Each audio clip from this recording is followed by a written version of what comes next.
Shalom, selamat malam. Pembacaan kita pada malam hari ini yaitu terambil dari Injil Lukas pasal pertama ayat yang kelima sampai ayat yang ke-25. Lembaga Alkitab Indonesia memberikan judul Pemberitahuan tentang kelahiran Yohanes Pembaptis. Sabda Tuhan. Pada zaman Herodes Raja Yudea adalah seorang iman yang bernama Sakaria dari rombongan Abia. Istrinya juga berasal dari keturunan Harun, namanya Elisabet. Keduanya adalah benar di hadapan Allah dan hidup menurut segala perintah dan ketetapan Tuhan dengan tidak bercacat. Tetapi mereka tidak mempunyai anak sebab Elisabet mandul dan keduanya telah lanjut umurnya. Pada suatu kali, waktu tiba giliran rombongannya, Sakaria melakukan tugas keimanan di hadapan Tuhan, sebab ketika diundi sebagaimana lazimnya untuk menentukan imam yang bertugas, dialah yang ditunjuk untuk masuk ke dalam bait suci dan membakar ukupan di situ. Sementara itu, di seluruh umat berkumpul di luar dan sembahyang. Waktu itu adalah waktu pembakaran ukupan. Maka tampaklah kepada Sakaria seorang malaikat Tuhan berdiri di sebelah kanan mezbah pembakaran ukupan.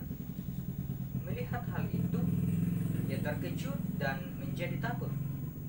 Tetapi malaikat itu berkata kepadanya, "Jangan takut, hai Sakaria, sebab doamu telah dikabulkan dan Elisabet istrimu akan melahirkan seorang anak laki-laki bagimu dan haruslah engkau menamai dia Yohanes. Engkau akan bersukacita dan gembira, bahkan banyak orang akan bersukacita atas kelahirannya itu, sebab ia akan besar di hadapan Tuhan dan ia tidak akan minum anggur atau minuman keras, dan ia akan penuh dengan Roh Kudus mulai dari rahim ibunya. Ia akan membuat banyak orang Israel berbalik kepada Tuhan Allah mereka, dan ia akan berjalan mendahului Tuhan dalam roh dan kuasa Elia untuk membuat hati bapa-bapa berbalik kepada anak-anaknya dan hati orang durhaka kepada pikiran orang-orang benar, dan dengan demikian menyiapkan bagi Tuhan suatu umat yang layak baginya." Lalu kata Sakaria kepada malaikat itu, "Bagaimanakah aku tahu bahwa hal ini akan terjadi? Sebab aku sudah tua dan istriku sudah lanjut umurnya." Jawab malaikat itu kepadanya, "Akulah Gabriel yang melayani Allah, dan aku telah diutus untuk berbicara dengan engkau dan untuk menyampaikan kabar baik ini kepadamu. Sesungguhnya engkau akan menjadi bisu dan tidak dapat berkata-kata sampai kepada hari di mana semuanya ini terjadi, karena engkau tidak percaya akan perkataanku yang akan nyata kebenarannya pada waktunya." Sementara itu, orang banyak menanti-nantikan Sakaria. Mereka heran bahwa ia begitu lama berada di dalam bait suci. Ketika ia keluar, ia tidak dapat berkata-kata kepada mereka, dan mengertilah mereka bahwa ia telah melihat suatu penglihatan di dalam bait suci. Lalu ia memberi isyarat kepada mereka sebab ia tetap bisu. Ketika selesai jangka waktu tugas jabatannya, ia pulang ke rumah. Beberapa lama kemudian, Elisabet istrinya mengandung, dan selama 5 bulan ia tidak menampakkan diri. Katanya, "Inilah suatu perbuatan Tuhan bagiku, dan sekarang ia berkenan menghapuskan aibku di mata orang." Amin, firman Tuhan. Tema kita pada hari ini yaitu Tidak ada yang mustahil bagi Tuhan. Tidak ada yang mustahil bagi Tuhan. Nah, mengawali khotbah saya pada hari ini, saya akan berbagi ilustrasi kepada Bapak Ibu Saudara kekasih yang sama-sama dikasihi dalam Yesus Kristus.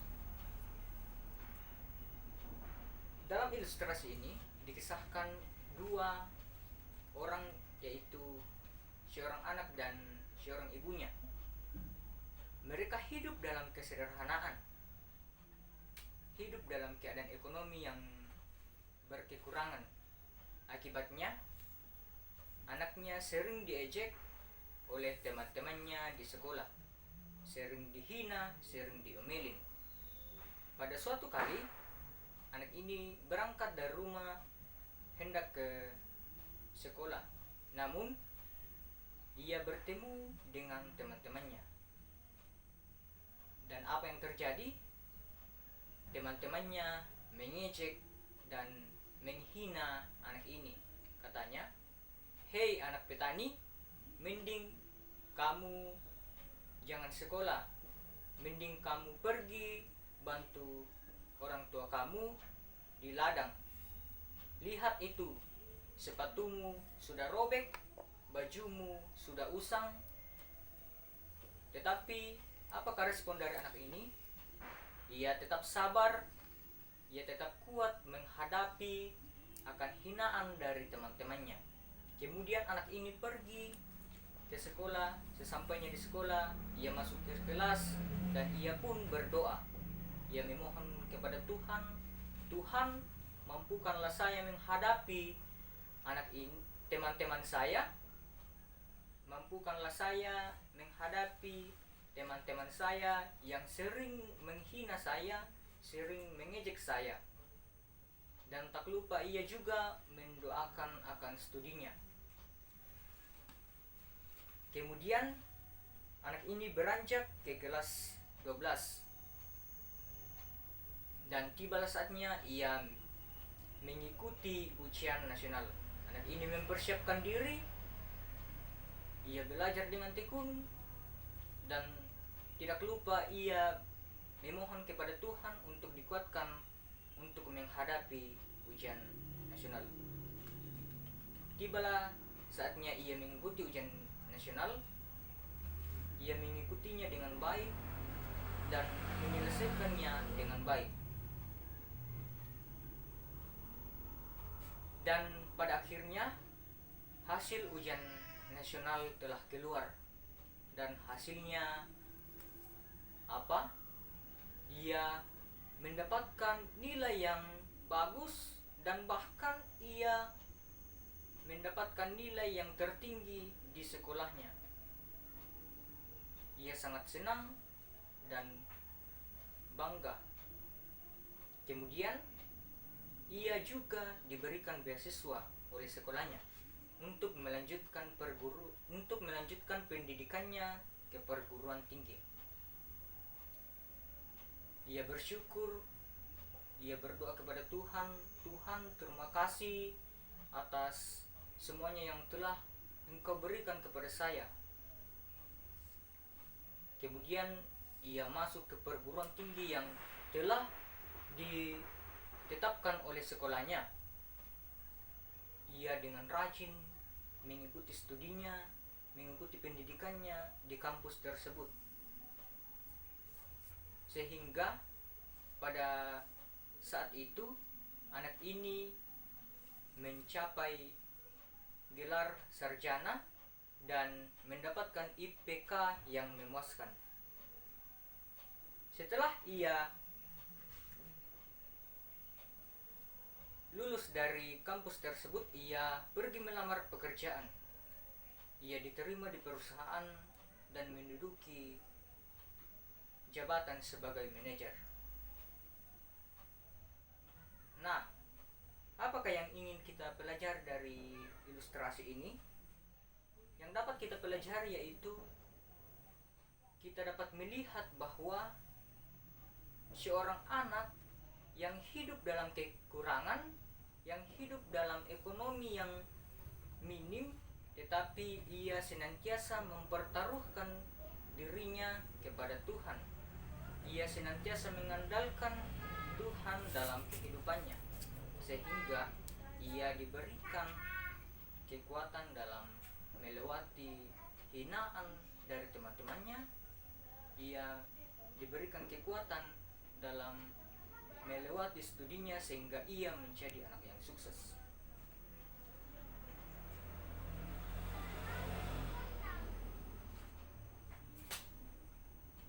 Seringkali dalam kehidupan kita mengaku bahwa kita adalah orang yang percaya kepada Yesus Kristus. Kita memiliki iman yang kuat kepada Yesus Kristus. Tetapi saat masalah datang kepada diri kita, saat tantangan datang kepada diri kita, kita seolah-olah khawatir, seolah-olah bimbang dalam menghadapi masalah tersebut. Namun, saya ingin menekankan kepada saudara-saudara bahwa Yesus berkata, tidak ada yang tak mungkin bagi orang percaya. Tidak ada yang mustahil bagi orang yang percaya. Sama seperti yang dialami oleh Zakaria dalam pembacaan kita, dalam ayatnya yang ke-18. Lalu kata Zakaria kepada malaikat itu, bagaimanakah aku tahu bahwa hal ini akan terjadi? Sebab aku sudah tua dan istriku sudah lanjut umurnya. Di sini kita dapat melihat bahwa di mana Zakaria khawatir, di mana Zakaria tidak percaya akan apa yang disampaikan oleh Tuhan melalui malaikat Tuhan. Dia tidak percaya bahwa bagaimana mungkin seorang yang mandul, bagaimana mungkin orang yang sudah lanjut usia bisa mengandung. Tetapi apakah yang terjadi? Apa yang dikatakan malaikat Tuhan itu benar-benar terjadi. Kita dapat melihat dalam ayatnya yang ke-24. Beberapa lama kemudian Elisabet istrinya mengandung, dan selama 5 bulan ia tidak menampakkan diri. Dari ayat ini kita dapat melihat bahwa apa yang dikehendaki oleh Tuhan itu semuanya dapat terjadi. Apa yang telah dirancangkan Tuhan itu semuanya akan terjadi dalam kehidupan kita. Olehnya itu, janganlah kita menjadi orang yang kurang percaya. Baiklah kita senantiasa mengandalkan Tuhan dalam kehidupan kita. Seluruh firman Tuhan adalah ya dan amin. Firman itu mengingatkan kita untuk tetap percaya, tetap mengandalkan Tuhan dalam setiap langkah kehidupan kita. Kiranya Roh Kudus senantiasa menguatkan kita dalam kehidupan kita. Terpujilah Kristus, haleluya, amin.